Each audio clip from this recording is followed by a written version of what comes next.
Rasulullah,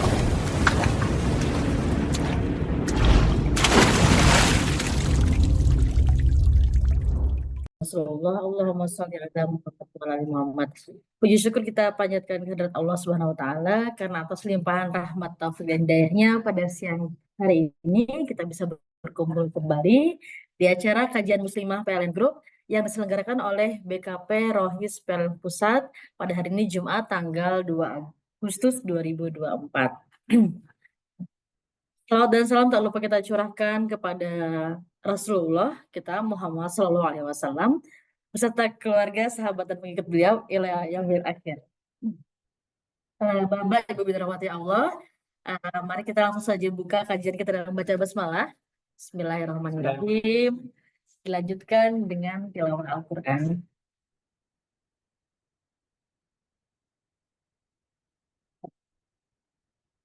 Yang akan dibacakan oleh Mbak Safira. Silakan Mbak Safira.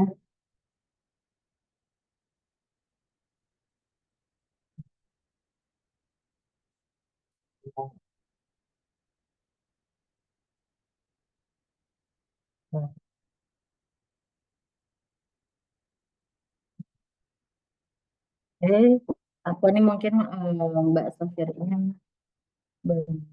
untuk membaca. Kalau begitu saya bacakan saja.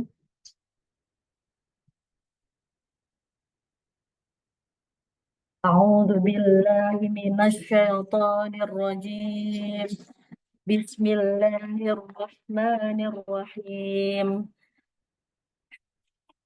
Yaqdumu qaumahu yaumal qiyamati fa'awradahumun nar wa bi'sal wirdul mawrud wa utbi'u fi hadhihi la'natan wa yaumal qiyamah bi'sar rifdul marfud. Dzalika min amba'il qura naqussuhu 'alaik minha qa'imun wa hasid wa ma dhalamnahum walakin dhalamu anfusahum fama aghnat anhum alihatuhum allati yad'una min dunillahi min syai' allati yad'una min dunillahi min syai'in lamma jaa amru rabbik wa ma zaduhum ghaira tatbib. Shadaqallahul azim. Baik, alhamdulillahirrahmanirrahim. Sudah saya bacakan tadi Al-Quran surah Hud ayat 98 sampai 101. Mudah-mudahan kita yang mendengarkan mendapatkan rahmat yang berlimpah dari Allah Subhanahu wa taala. Amin ya rabbal alamin. Mbak-mbak, ibu-ibu dirahmati Allah, alhamdulillah sudah ada bersama kita Teh Karin. Assalamualaikum Teh Karin.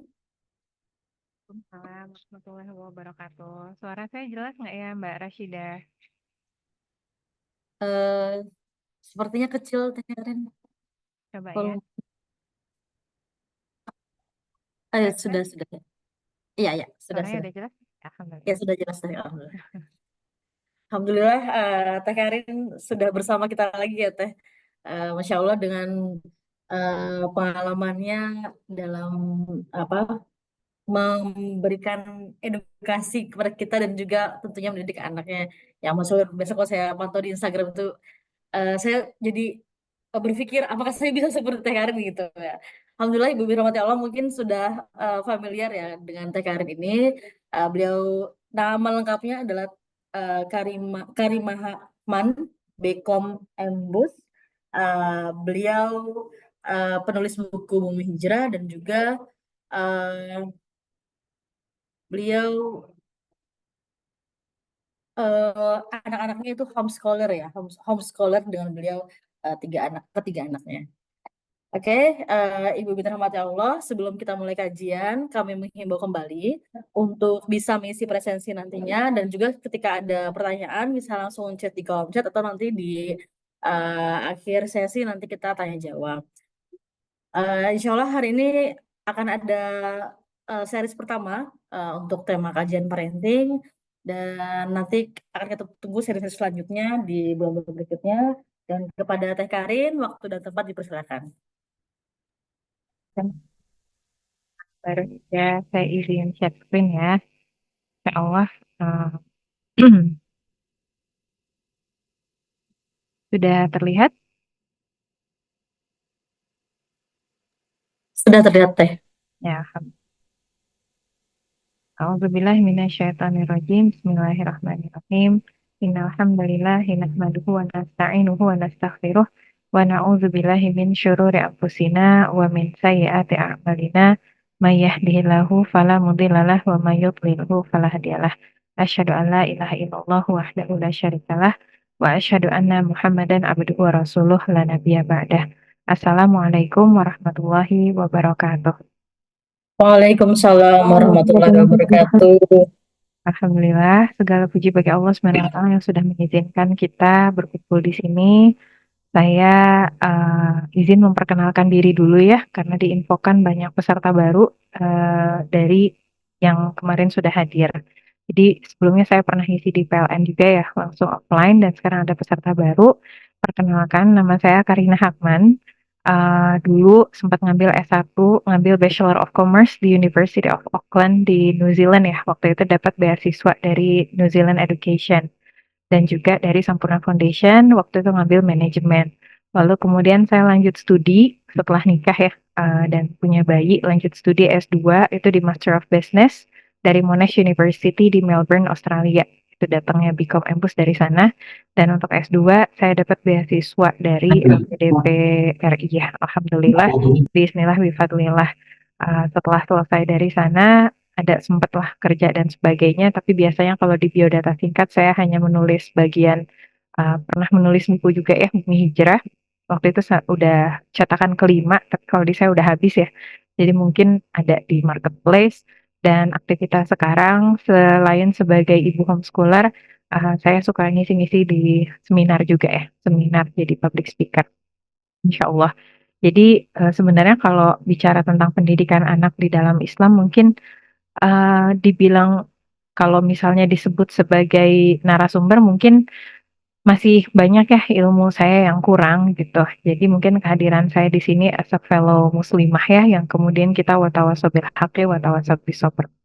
Biasanya saya kalau ngisi tentang pendidikan anak di dalam Islam, kajian-kajian parenting atau seminar parenting lainnya, saya akan selalu mengembalikan dulu mulai dari awal. Awalnya adalah kita harus memahami dulu yang namanya kita menjadi orang tua itu kenapa. Karena kadang-kadang banyak orang tua yang lupa atau tidak menyadari atau bahkan tidak tahu sama sekali kenapa dia harus menjadi orang tua gitu. Misalnya mungkin ada yang menjadi orang tua itu sebatas karena itu merupakan tuntutan norma. Tuntutan normanya kalau udah menikah gitu ya, ya udah punya anak. Ada yang mungkin memiliki anak karena pengen gitu, karena seneng gitu sama anak ya. Yang mungkin nggak semua orang kayak gitu loh gitu, nggak semua orang kemudian seneng punya anak gitu ya. Tapi mungkin ada di antara kita atau di antara masyarakat kita yang memang kemudian seneng sama anak.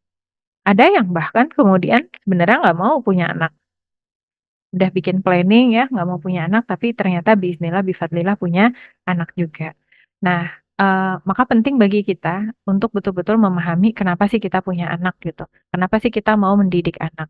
Kenapa? Karena kalau misalnya motivasinya kayak contoh-contoh yang tadi ya, itu mudah rapuh gitu. Bahkan ketika motivasinya misalnya pengen mendidik anak, pengen punya anak tuh karena supaya nanti udah besar ada yang ngurusin.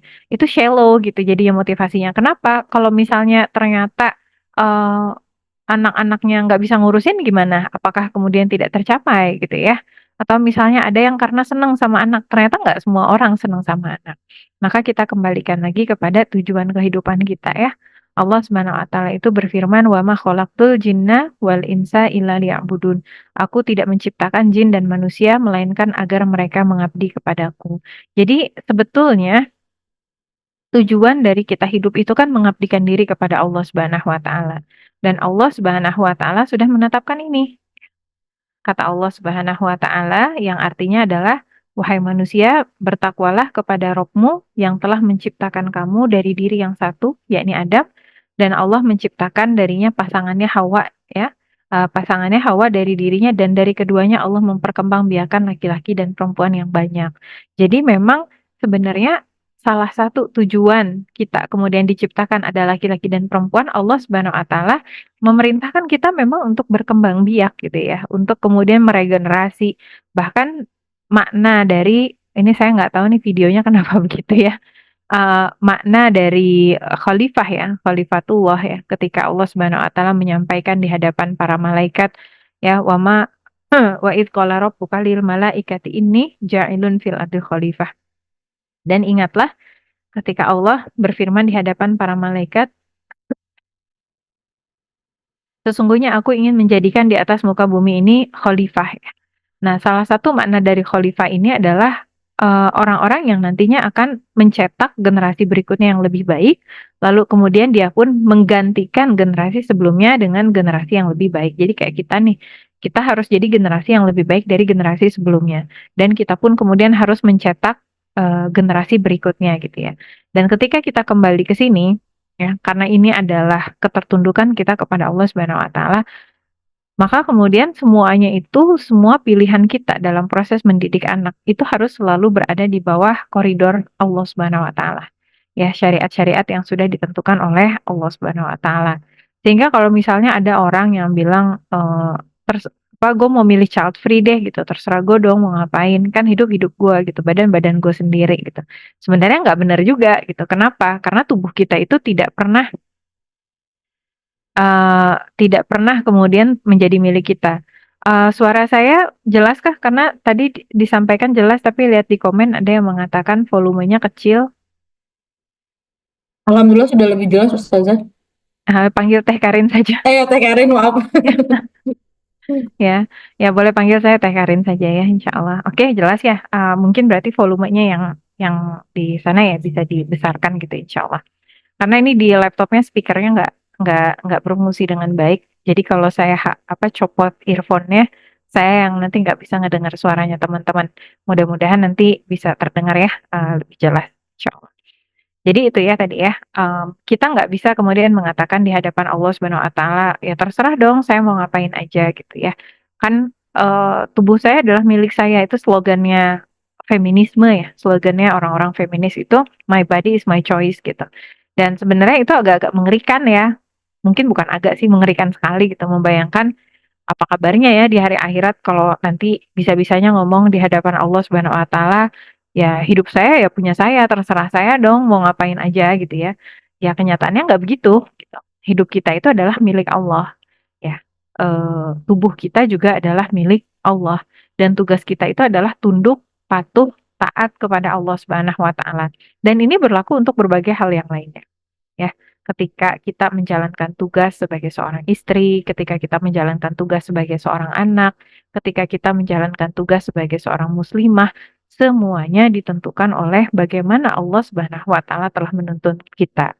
Sehingga akhirnya kehidupan kita itu bukan lagi tentang kita maunya apa gitu, tapi kehidupan kita adalah tentang Allah Subhanahu wa taala maunya apa gitu. Nah, selanjutnya tadi ya, eh, bukan hanya itu, tapi Allah Subhanahu wa taala telah menjadikan ya proses mendidik anak itu sangat-sangat rewarding gitu. Rewarding di sini maksudnya adalah um, pahala yang berterusan bahkan menjadi sebab-sebab ya dimuliakannya seseorang. Kayak misalnya nih di Quran surah Ali Imran ayat 33 Allah Subhanahu wa taala berfirman Innallaha astafa Adama wa Nuha wa ala Ibrahim wa ala Imran ala alamin. Yang artinya adalah sesungguhnya Allah telah memilih Adam, Nuh, keluarga Ibrahim dan keluarga Imran melebihi segala umat. Ini mungkin kalau kita baca sekilas, oh ya udah kita Allah memilih. Tapi yang menarik di sini ya, Allah Subhanahu wa taala itu membedakan antara Adam, Nuh dan Ibrahim Imran. Adam dan Nuh alaihi salam itu hanya dipilih orangnya saja. Sementara Ibrahim dan Imran itu dipilih dengan keluarganya. Artinya apa? Memang satu keluarga ini luar biasa gitu ya. Kalau Ibrahim itu memang kemudian keluarga Nabi, jadi mungkin kita mikirnya wajar. Tapi kalau Imran, Imran ini bukan siapa-siapa dalam tanda petik ya. Imran ini bukan Nabi, bukan Rasul ya, uh, bukan yang seperti itu gitu. Tapi kemudian dijadikan nama surah ya, surah keluarga Imran dan kemudian dipilih satu keluarganya dan dari keluarganya lahirlah Maryam binti Imran yang kita kenal sebagai salah satu pemuka wanita ahli surga. Artinya kan dari sebuah keluarga yang terdidik dengan baik itu menjadi asbab-asbab dimuliakannya seseorang atau dimuliakannya sebuah keluarga ya. Bukan hanya keluarganya yang dipilih tapi juga anaknya gitu dipilih. Nah, salah satu penyebabnya adalah ini ya. Allah Subhanahu wa taala sudah menetapkan bahwa ketika seseorang meninggal dunia, maka terputuslah amalannya kecuali 3 perkara, yakni sedekah jariyah, ilmu yang dimanfaatkan atau doa anak yang solih.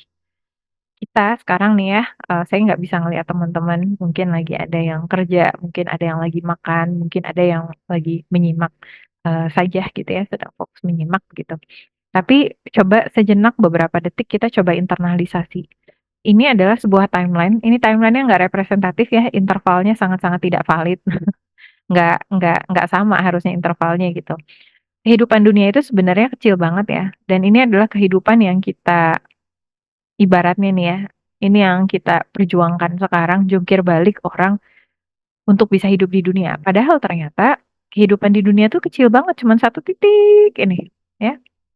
Dan setan tuh akan selalu menggoda kita supaya apa? Supaya kita itu lupa sama kehidupan setelah ini. Ya, a'udzubillahi minasyaitonirrajim. A'udzubillahi minasyaitonirrajim. A'udzubillahi minasyaitonirrajim.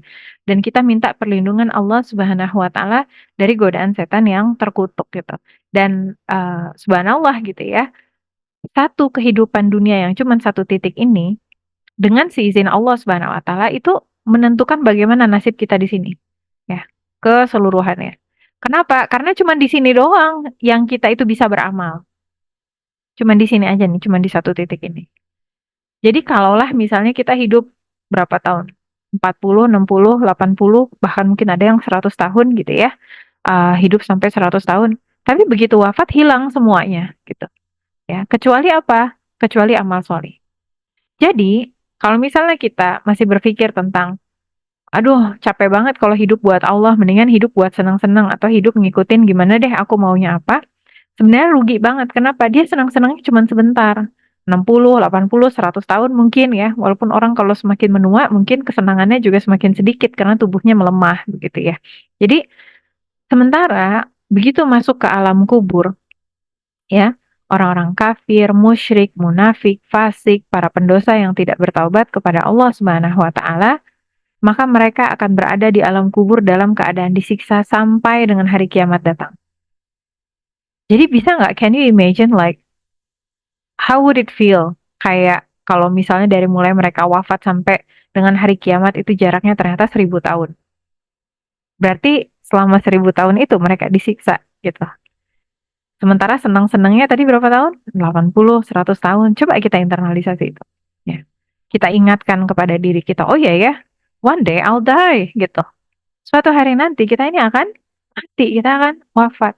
Bekal apa yang sudah kemudian kita bawa? Sebaliknya, orang-orang beriman oleh Allah Subhanahu wa taala itu dipercepat ya. Masa-masa di alam kubur. Allah alam berapa lama. Pokoknya narasinya adalah dipercepat supaya mereka nggak nunggu lama. Diperlihatkan ya surga tempat mereka berpulang walaupun masih dari jauh gitu. Ibaratnya kalau surga itu adalah film apa aslinya gitu ya, apa nanti di padang mahsyar itu trailernya, alam kubur tuh kayak teasernya gitu loh. Kita udah kayak punya punya gambaran sedikit.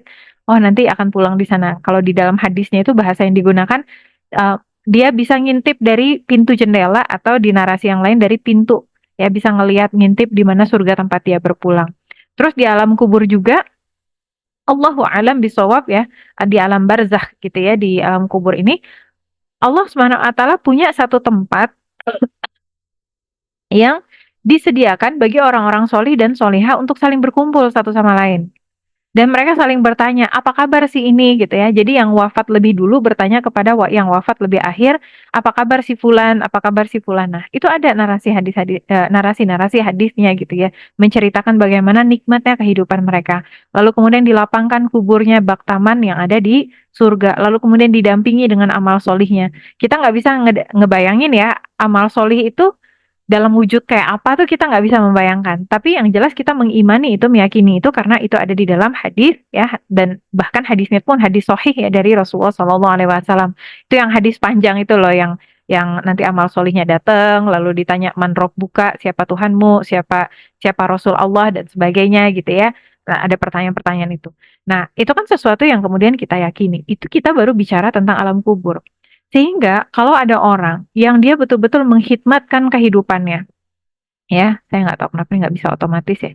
Nah, menghikmatkan kehidupannya untuk tunduk patuh kepada Allah Subhanahu wa taala. Paling cuman sebentar tunduk patuhnya itu. Paling cuman tadi 60, 80, 100 tahun, tapi kemudian selama-lamanya dia akan dalam keadaan bahagia.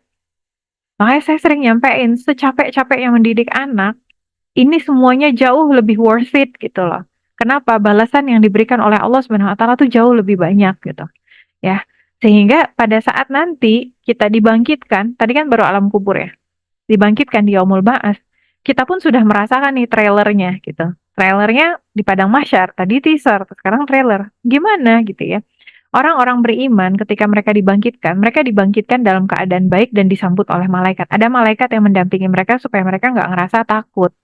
Bahkan kemudian ada orang-orang yang saking baiknya mereka gitu ya, dengan beberapa amal-amal tertentu ada kriteria-kriterianya yang akan dipakaikan dengan jubah gitu ya. Lalu ada yang kemudian didatangi dengan amal Al-Qur'annya. Jadi si amal Al-Qur'an ini datang dan mengatakan bahwa dia adalah amal Al-Qur'an yang biasa kita lakukan pada saat kita di dunia karena kita membaca Al-Qur'an, karena kita kemudian menghafalkan Al-Qur'an, ya, karena kita kemudian mengamalkan Al-Qur'an. Sekali lagi kalau ditanya amal Al-Qur'an wujudnya kayak apa, Allahu alam nggak tahu. Ya. Amal puasa juga datang mendampingi. Itu kalau kita beriman, itu kalau kita tunduk dan taat, itu kalau kita betul-betul menjadikan kehidupan dunia kita ini adalah sarana menuju Allah Subhanahu wa taala. Tapi lagi-lagi bagi orang-orang kafir, musyrik, munafik, fasik, para pendosa yang tidak bertaubat kepada Allah Subhanahu wa taala, yang su'ul khotimah, yang akhir kehidupannya itu buruk, maka ketika mereka ada di padang mahsyar ini, satu hari itu setara dengan 50.000 tahun dan mereka berada dalam ketakutan. Ya, bahkan ada yang ketika dibangkitkan itu dalam keadaan tidak lengkap, ya, tubuhnya ada yang cacat, ada yang bau sekali, ada yang kemudian dalam keadaan berkeringatnya itu saking banyaknya sampai-sampai dia mau tenggelam dan kita nggak bisa ngebayangin gimana caranya gitu, Allahu a'lam gitu ya, karena nggak ada di antara kita yang pernah merasakan ada di padang mahsyar begitu ya, dan dalam keadaan sangat-sangat panas ya, yang disampaikan seakan-akan matahari itu jaraknya sejengkal dan mereka dalam keadaan kehausan. Sementara orang-orang beriman minum dari telaga Kausar di padang mahsyar, kan telaga Kausar itu ada dua, ada di surga dan ada di padang mahsyar. Jadi ketika orang-orang beriman ya, mudah-mudahan kita ya, termasuk orang-orang yang kemudian minum dari telaga Kausar, orang-orang yang tadi mereka dalam keadaan kesulitan. Ketika mereka satu hari setara dengan 50.000 tahun, orang-orang beriman dipersingkat waktunya. Ada satu narasi menjelaskan bagi orang beriman itu seperti mereka dari waktu zuhur ke asar, ada yang kemudian mengatakan seperti dari waktu mau terbenam matahari sampai dengan betul-betul terbenam. Jadi memang suasana, kondisi itu sangat berbeda antara orang beriman dengan yang tidak beriman. Beda dengan ketika kehidupan dunia. Di kehidupan dunia semuanya serba terlihat seakan-akan tidak adil. Kenapa? Kok ada ya orang nggak sholat, orang nggak berhijab, orang kemudian kayak nggak peduli sama aturan Allah, tapi kok kayaknya hidupnya fine-fine aja. Karena kita di dunia, memang tempatnya adalah kita diuji gitu. Ya, kalau misalnya ngomong kayak gitu ya sama aja kayak Firaun. Firaun itu hidupnya fine-fine aja, ya. Korun itu hidupnya fine-fine aja. Ya, kalau kalau kita baca kisahnya di dalam Al-Qur'an luar biasa ya. Firaun itu udah mau duitnya banyak, kemudian tentaranya juga banyak, pembelanya juga banyak gitu ya. Korun ya, Korun itu adalah orang yang sangat kaya raya yang sampai-sampai kunci untuk membuka petinya saja itu diangkat oleh beberapa orang gitu. Berarti kan banyak banget ya hartanya. Dan di dalam Al-Qur'an diceritakan orang-orang tuh berandai-andai, "Wah, enak banget ya kalau jadi Korun." Dan itu terjadi nggak di masyarakat kita? Terjadi. Di mana orang-orang ya menilai kesuksesan itu dari apa-apa yang mereka lihat. Ih, ternyata nggak usah sholat, nggak usah berhijab, nggak usah kemudian jadi muslimah yang baik, bisa senang-senang aja ya hidupnya. Iya, Firaun juga hidupnya senang-senang aja. Wafatnya senang nggak? Kematiannya senang nggak? Pasca kematiannya senang nggak? Enggak kan? Bahkan kemudian mengerikan sekali gitu. Firaun itu sampai-sampai tubuhnya tidak mau ya bumi itu menolak tubuhnya Firaun gitu kan. Nauzubillahi min dzalik gitu ya. Begitu juga dengan musuh-musuh Rasulullah SAW dulu gitu. Orang-orang yang memusuhi Rasulullah SAW itu adalah orang-orang yang disanjung-sanjung di zaman itu ya, karena mereka adalah pemuka kaum Quraisy gitu ya. Tapi kemudian salah satunya seperti misalnya kayak Abu Lahab ya. Abu Lahab itu sampai dengan menjelang akhir wafatnya itu dalam keadaan sakit, yang sakitnya itu kepanasan gitu ya. Kalau saya membayangkan, subhanallah, belum wafat aja itu udah dikasih hukuman gitu ya sama Allah Subhanahu wa taala. Nauzubillahi min dzalik. Nah, apa kaitannya ini semua dengan pendidikan anak? Nah, dalam kita proses mendidik anak, kita memahami bahwa ketiga hal ini akan berpengaruh kepada kondisi kita. Kenapa? Kalau misalnya kita ya tidak mendidik anak dengan baik, begitu kita wafat ya udah amal kita tuh berhenti. Ya, karena apa? Jasad kita udah nggak bisa lagi beramal. Tapi kalau kita bisa mendidik anak dengan baik, setelah kita wafat, anak kita ya insya Allah mereka jadi anak-anak yang solih dan solihah. Dan insya Allah mereka akan mendoakan kita. Ya, dan setiap kali mereka mendoakan kita, maka kita pun akan bertambah pahalanya. Bukan hanya itu, untuk setiap uang ya yang diinvestasikan untuk anak-anak yang kemudian itu menjadi ilmu-ilmu yang bermanfaat, menjadi amal-amal yang bermanfaat, maka itu pun menjadi sedekah jariah. Belum lagi kemudian ilmu, ilmu yang dimanfaatkan. Bayang ya, ketika kita memiliki anak, betapa banyak ilmu yang bisa kita ajarin ke anak kita gitu. Dan ini nggak usah harus nunggu, oh tapi kan saya bukan ulama, tapi kan saya nggak tahu ilmu tentang ini, ilmu tentang itu. Nggak harus semuanya kita tahu gitu ya, karena kan kita ada support system ya, ada sekolah, ada guru ya, ada macam-macam fasilitas yang bisa dipergunakan untuk mengajar anak-anak kita. Tapi begitu banyak hal yang tetap bisa kita ajarkan ya, hal-hal sesederhana misalnya kita ngajarin ke anak kita baca bismillah. Setiap kali mau makan baca bismillah. Setiap kali mau belajar baca bismillah. Ya, dan sampai seumur hidupnya setiap kali dia mau melakukan perbuatan-perbuatan baik dia kemudian membaca bismillah. Itu selama dia mengucapkan itu maka kemudian kita dapat pahalanya. Itu luar biasa nggak? Luar biasa banget gitu. Kita ngajarin anak kita baca Iqra misalnya ya. Kita mungkin baru ngajarin Iqra-nya aja, belum ngajarin tajwidnya, atau mungkin ada yang nggak bisa ngajarin tajwidnya, akhirnya manggil guru. Tapi dasarnya itu kita yang ngasih gitu ya. Kita ajarin mereka abatasa. Mungkin sehari cuma 10 menit, ya 10 menit sehari, sehari satu halaman, besok satu halaman, besoknya lagi satu halaman, besoknya lagi satu halaman. Nggak kerasa akhirnya selesai tuh 6 jilid. 6 jilid Iqra gitu ya. Nah akhirnya si anak itu bisa membaca Al-Quran dan setiap kali dia membaca Al-Quran maka kita pun akan mendapat pahalanya. Belum lagi ketika kita ngajarin ABCD. Dari ABCD dia akhirnya bisa membaca, dari membaca akhirnya dia pun bisa mempelajari berbagai ilmu pengetahuan. Sehingga selama ilmu tersebut masih dipakai oleh anak-anak kita, kita pun mendapatkan pahalanya. Belum lagi ketika kita mengajarkan konsep tauhid kepada anak-anak kita. Ya, kita ajarkan dia untuk beriman kepada Allah. Kita ajarkan mereka untuk sholat, kita ajarkan mereka membaca Al-Fatihah, kita ajarkan mereka surah-surah pendek, kita ajarkan mereka tentang akhlak-akhlak yang baik. Nggak boleh membantah orang tua, ya, nggak boleh merendahkan orang lain, nggak boleh iri hati sama orang lain. Kita ajarkan mereka bahwa kita diperintahkan untuk berbuat baik kepada orang lain, menunaikan zakat, kita diajarkan untuk kemudian menolong orang lain yang membutuhkan dan sebagainya. Jadi bisa kita bayangkan ya, apa the amount of opportunities ya, apa jumlah peluang untuk bisa mendapatkan ini gitu ya, itu tuh kayak unlimited gitu, nggak terbatas gitu ya. Sehingga ketika suatu hari kita meninggal dan ajal itu pasti akan datang, itu bagian dari keimanan kita ya. Rukun iman kan beriman dengan hari akhir, maka kita mengimani kematian. Pada saat ajal kita datang, tubuh kita sudah tidak lagi mampu untuk bergerak dan tidak lagi mampu untuk menghasilkan pahala, beramal menghasilkan pahala. Every day is still rewarding. Setiap hari kita terus aja memanen pahala. Dari mana? Dari amal-amal kebaikan anak-anak kita yang dulu kita ajarkan. Ya. Dari sedekah jariah yang kemudian pahalanya masih terus mengalir. Dari doa anak soli yang kemudian pahalanya masih terus mengalir. Dari ilmu-ilmu yang dulu kita ajarkan lalu kemudian mereka manfaatkan di jalan kebaikan. Itu baru satu generasi anak-anak kita. Lalu anak-anak kita menikah dan punya anak lagi. Dan mereka ajarkan apa yang dulu kita ajarkan. Ngalir lagi nggak pahalanya? Ngalir lagi insya Allah. Lalu kemudian cucu kita menikah lagi. Diajarin lagi kepada anak-anaknya. Lalu pahalanya mengalir lagi insya Allah. Jadi kayak, aduh subhanallah banget ya. Ini nih sebuah apa mendidik anak itu salah satu aktivitas yang sangat-sangat produktif gitu ya.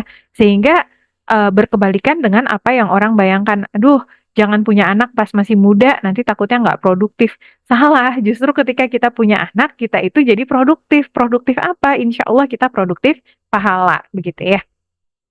Nah, tentunya untuk bisa mendapatkan seperti itu kita harus mau ya, mau menerima atau mau diajarin sama Allah Subhanahu wa taala. Nah, yang pertama, ketika kita mendidik anak di dalam Islam, kita harus punya tujuan yang jelas. Bahasa kekiniannya visi misi pendidikan. Nah, alhamdulillah ya, visi misi pendidikan di dalam Islam itu udah dikasih tahu semua gitu di dalam Al-Qur'an. Allah Subhanahu wa taala menyampaikan, "Ya ayyuhalladzina amanu qu anfusakum wa ahlikum naro." Wahai orang-orang yang beriman, peliharalah dirimu dan keluargamu dari api neraka. Bahkan di sini sampai dituliskan api neraka itu bahan bakarnya manusia dan batu. Jadi bisa dibayangin nggak? Maksudnya ya kalau kita di dunia nih kita ngelihat ada kebakaran, itu kan bahan bakarnya tuh ya kayu ya barang-barang yang ada di dalam sana gitu ya. Nah bisa kita bayangkan sekarang bahan bakarnya adalah manusia, bahan bakarnya adalah batu. Dan api neraka itu nggak kayak api yang kita lihat di dunia gitu ya. Api neraka itu warnanya aja sudah berbeda. Diceritakan warnanya itu sampai menghitam karena dia dari merah, dari oranye ya, merah, merah kemudian biru, biru kemudian jadi putih ya, putih kemudian jadi hitam. Allahu a'lam waktu itu sempat ada kajian yang menyampaikannya itu adalah semacam orang yang punya background fisika gitulah dan lalu menjelaskan tentang panas ya. Dan panas itu api itu ketika dia dipanasin terus dari merah akhirnya dia jadi biru dan biru dia jadi putih-putih kemudian dia menjadi hitam. Dan dia membandingkan dengan bintang ya. Bintang itu kan salah satu sumber energi panas ya di alam semesta begitu. Bintang itu kalau yang masih disebut sebagai dwarf star ya itu warnanya oranye, itu ada di ensiklopedianya anak-anak ya saya ngeliat gitu. Lalu kemudian semakin panas dia jadi berwarna merah, merah kemudian semakin lama berwarna biru, biru nanti dia berwarna putih dan setelah putih nanti kalau udah matang banget dia jadi black hole berwarna hitam yang gravitasinya itu luar biasa kencang gitu. Jadi saya mikir oh subhanallah ya, kok ternyata neraka aja tuh ada apa namanya Allah kasih kepada kita hintnya gitu, petunjuknya kayak betapa dahsyatnya sih neraka ini. Dan luar biasanya kan neraka ini dijaganya oleh malaikat yang kata Allah Subhanahu wa taala si malaikat ini dia akan taat kepada Allah. Jadi mau nanti si penghuni neraka ini meraung-raung minta dikeluarkan nggak akan dikeluarkan. Kenapa sih harus sampai sebegitunya menggambarkan tentang kondisi neraka supaya kita takut, supaya kita takut. Ya kalau ada orang bilang, aduh takut denger kajian tentang neraka, ya memang itu tujuannya gitu. Karena kalau misalnya kita nggak ada rasa takut terhadap neraka gitu ya, maka kita tidak bisa menyempurnakan keimanan kita, menyempurnakan ketakwaan kita. Arti dari takwa itu sendiri bagiannya adalah takut. Karena takwa itu dia antara takut dan harap, antara khauf dan roja. Harus di antara kedua itu. Ketika rasa takut hilang, ya, hanya berfokus kepada rahmat Allah, hanya mau denger yang seneng-senengnya aja. Akhirnya jadi ngegampangin, ngeremehin. Udahlah nggak apa-apa kan Allah Maha Pengampun. Udahlah nggak apa-apa Allah kan Ar-Rahman Ar-Rahim. Udahlah nggak apa-apa Allah kan rahmatnya selalu melebihi murkanya dan sebagainya gitu ya. Jadi banyak nyari excuse lah gitu. Ah nggak apa-apa kan yang penting muslim, muslim kan nanti masuk ke dalam surga juga. Paling dicuci sebentar di neraka. Nggak main-main. Ya. Tapi itu ada loh orang yang bilang kayak gitu dan saya dengar langsung dia ngomong kayak gitu. Ya nggak apa-apa lah gue paling juga dicuci sebentar di neraka. Kan gue muslim. Ya. Jangan mau jadi yang seperti itu gitu. Mengaku muslim tapi kemudian melakukan perbuatan fasik ya. Jadi dosa aja terus dikerjain. Karena tadi ya tidak memiliki rasa takut kepada Allah. Tidak memiliki rasa takut kepada neraka. Allah Subhanahu wa taala memerintahkan kepada kita kalau kita berkeluarga, pelihara diri kita dan keluarga kita jangan sampai masuk neraka. Not even one. Artinya diperintahkan masuk ke dalam surga tuh langsung, langsung. Maka implikasinya kalau kita bicara tentang pendidikan anak di dalam Islam, Standar kesuksesan paling minimal kita adalah mengantarkan diri dan keluarga masuk surga tanpa mampir dulu ke neraka. Ini dulu. Jadi kalau orang nanya ya, standar kesuksesan gitu. Ya, nggak bisa diukur dengan, oh, anak gue nih udah hafal nih 30 juz Al-Quran, udah sukses. Belum tentu. Anak gue nih udah jadi dokter, udah jadi engineer. Belum tentu. Bahkan ketika anaknya udah haji, ya, dan kita melihat anak kita, aduh solih ya, ya mungkin one day nanti amin gitu, insya Allah solih banget. Boleh nggak muncul kita kemudian udah aman nih anak nih, insya Allah gitu ya? Enggak. Tetap kita harus meneruskan perasaan roja, harap kita kepada Allah dan takut kita kepada Allah Subhanahu Wa Taala. Bahkan ada tuh ya di salah satu forum kajian parenting yang diisi oleh Ustazah Wiryaningsih ya, Umi Wiwi. Nah, kalau itu Ustazah beneran itu ya.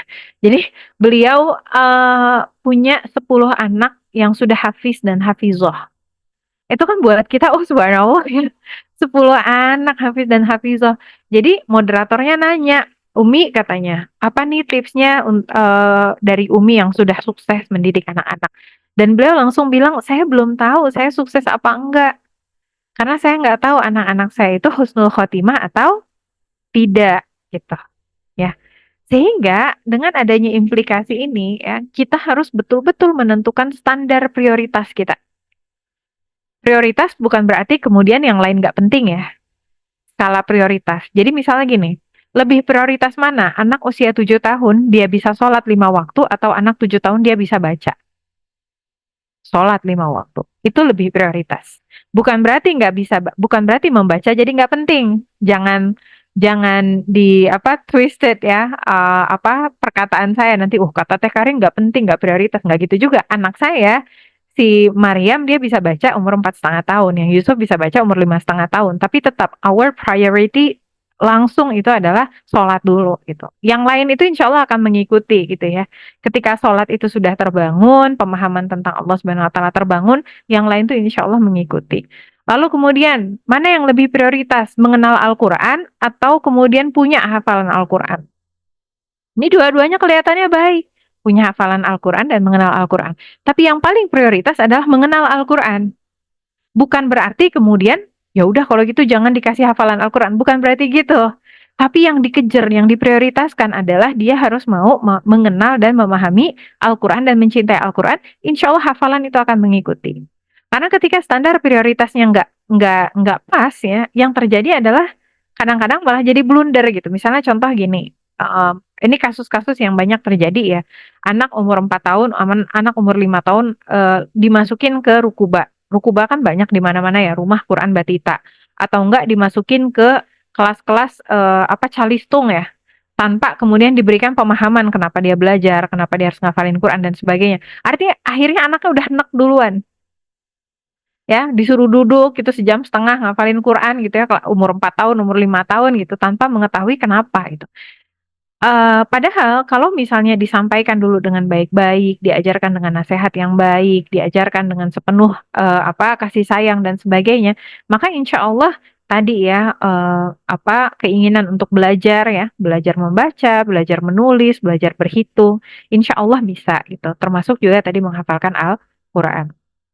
Implikasi berikutnya, karena tadi standarnya adalah minimalnya adalah masuk surga tanpa harus mampir dulu ke neraka. Implikasi berikutnya adalah perjalanan mendidik anak itu adalah perjalanan yang sangat panjang.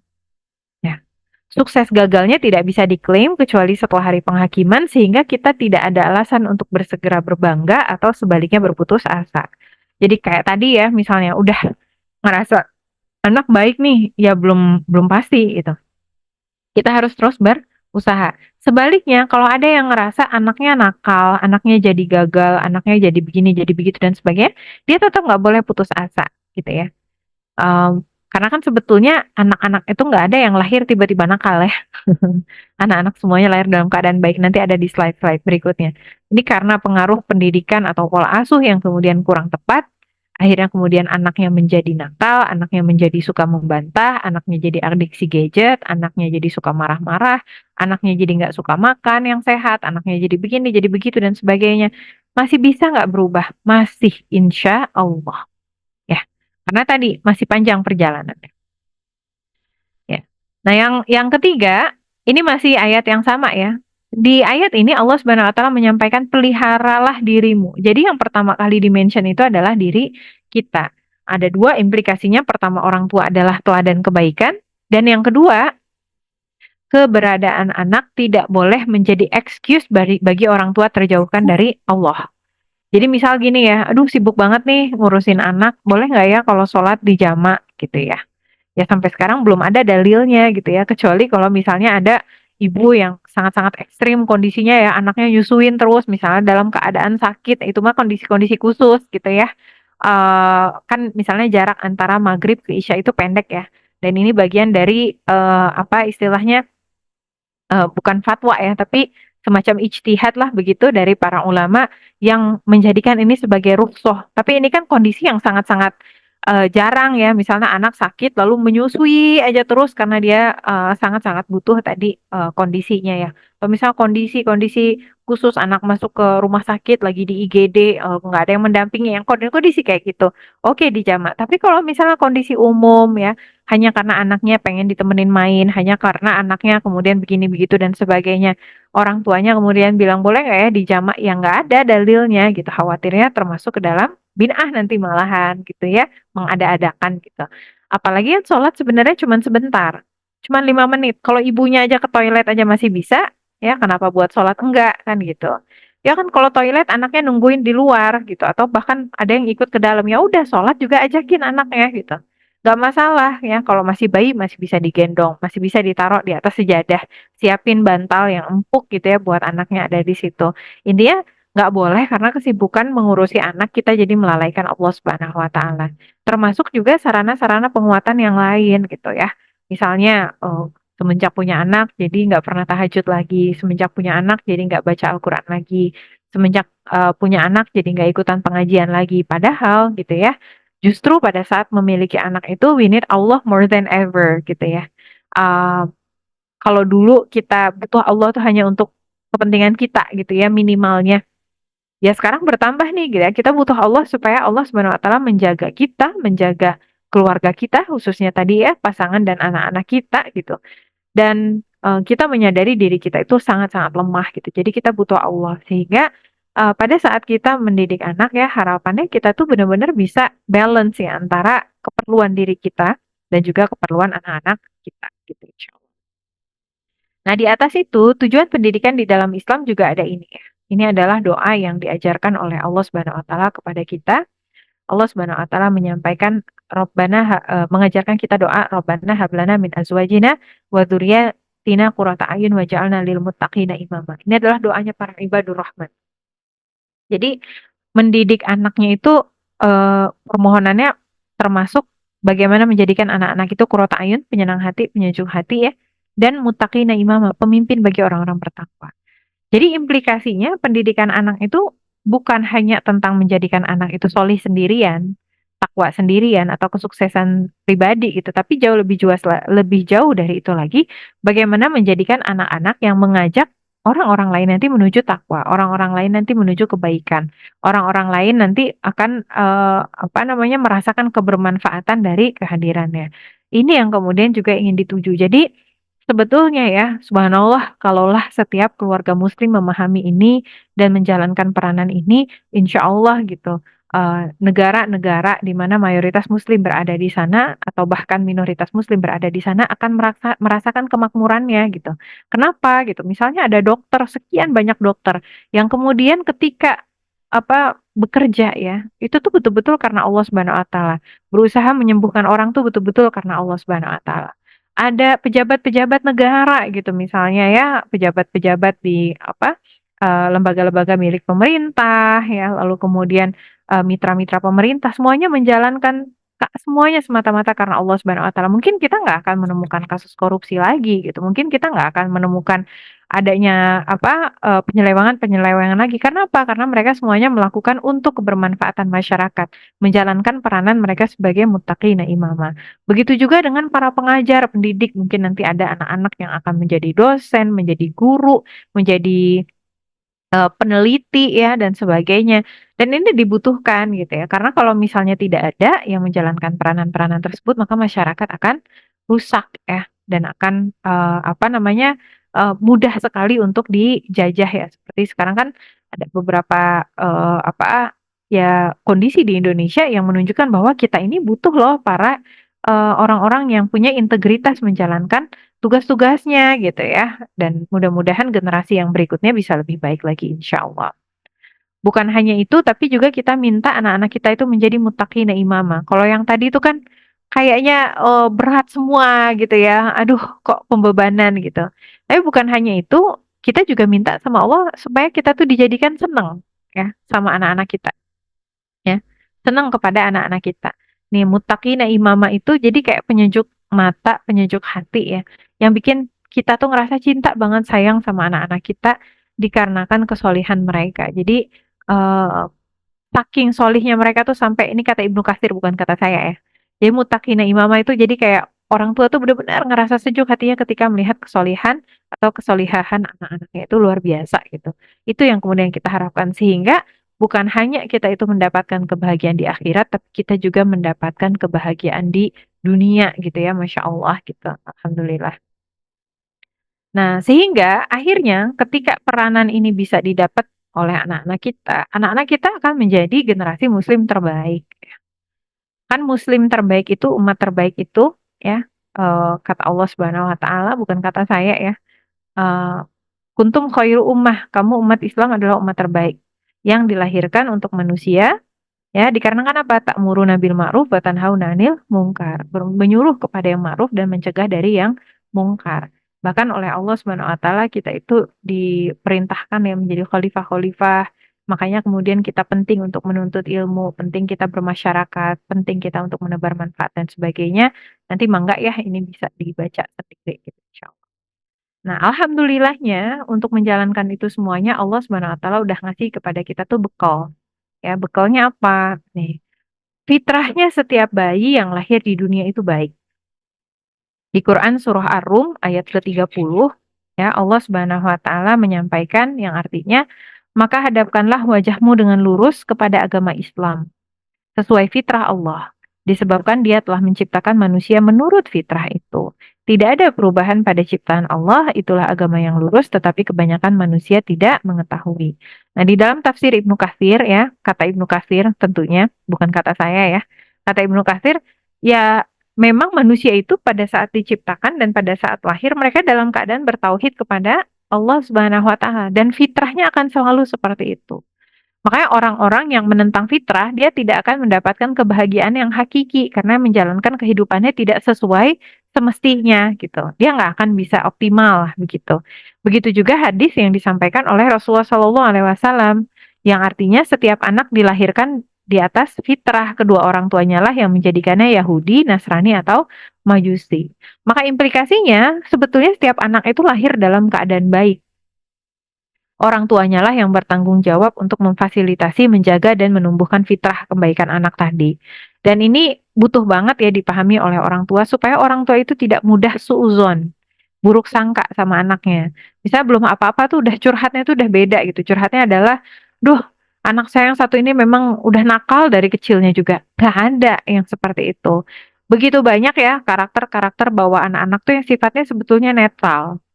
Ya, kayak misalnya gini, perbedaan antara anak yang lembut sekali hatinya, ya, lembut hati dengan anak yang cengeng, itu perbedaannya hanya sekedar suuzon atau husnuzon, ya, antara husnuzon dengan suuzon.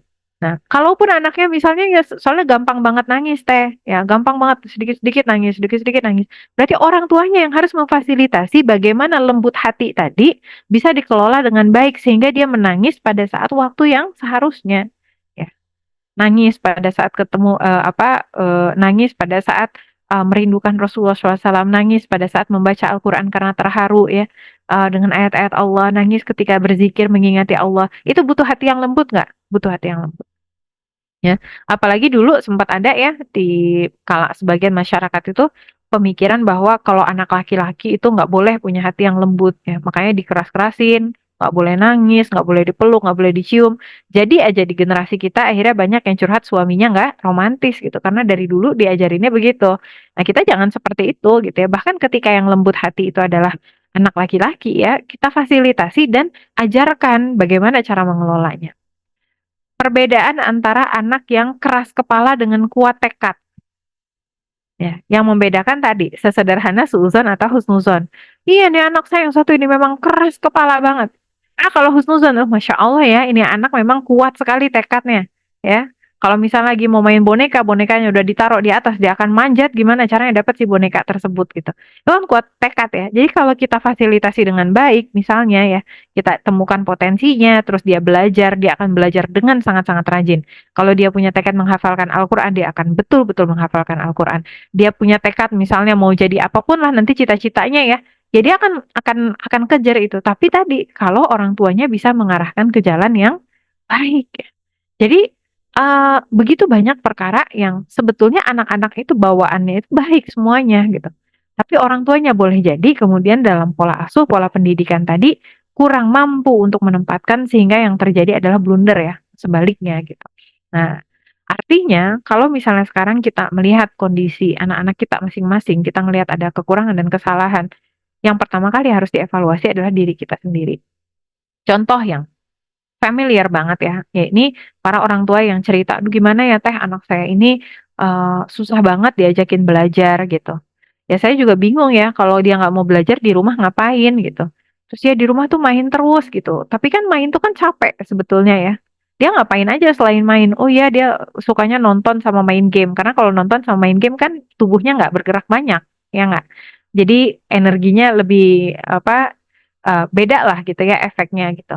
Nah, dalam kasus seperti itu ketika ada anak yang adiksi gadget, itu salah anaknya atau salah orang tuanya? Orang tuanya. Kenapa? Kenapa orang tuanya memberikan gadget yang tidak bijaksana gitu ya dengan sarana dengan cara yang tidak bijaksana. Kayak gimana ya anak aku nih susah dikasih makannya gitu ya. Terus akhirnya anaknya maunya makan apa kan nggak mungkin orang tuh nggak makan karena orang tuh lapar dan lapar itu fitrah. Ya, dia tuh maunya snack-snackan aja terus. Nah, pertama yang ngasih snacknya itu siapa, gitu ya. Jadi begitu banyak permasalahan-permasalahan dalam proses pendidikan anak yang sebetulnya bermula dari orang tuanya, gitu. Itu makanya pentingnya kita ya sebagai orang tua untuk banyak-banyak bermuhasabah, banyak-banyak mengevaluasi diri, dan banyak-banyak berbaik sangka ya kepada anak-anak kita. Karena tadi ya, anak-anak kita itu diciptakan dalam keadaan baik, mereka dilahirkan juga di atas fitrah ya.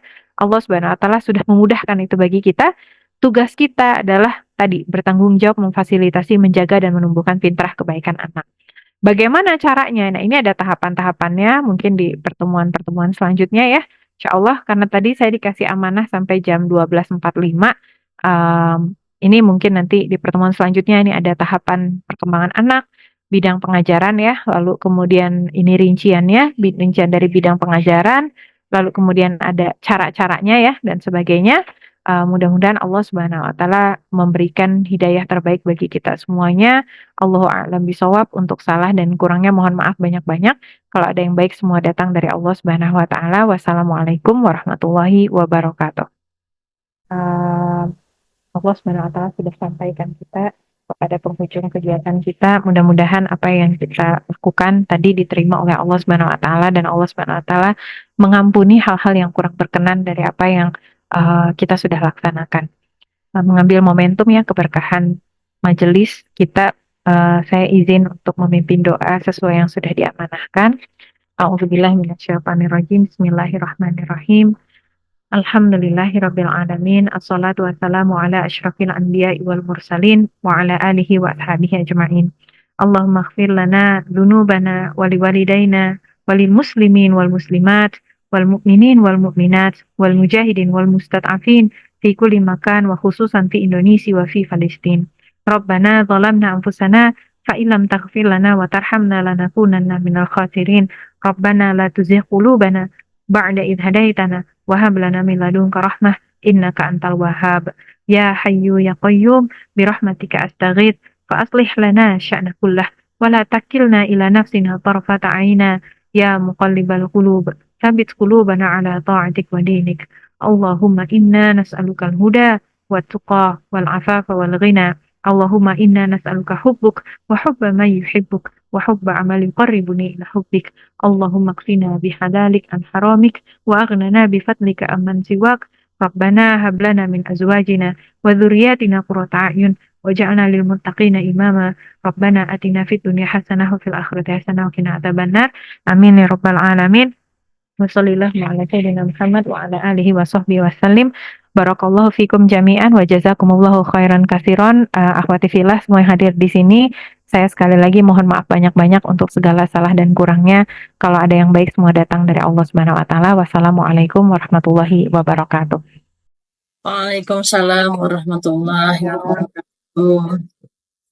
Alhamdulillah, Ibu Mbak dirahmati Allah dengan berarti nasihat menjawab tadi dan juga diakhiri dengan doa Teh Karim, itu berarti sudah selesai kajian muslimah kita pada Jumat hari ini.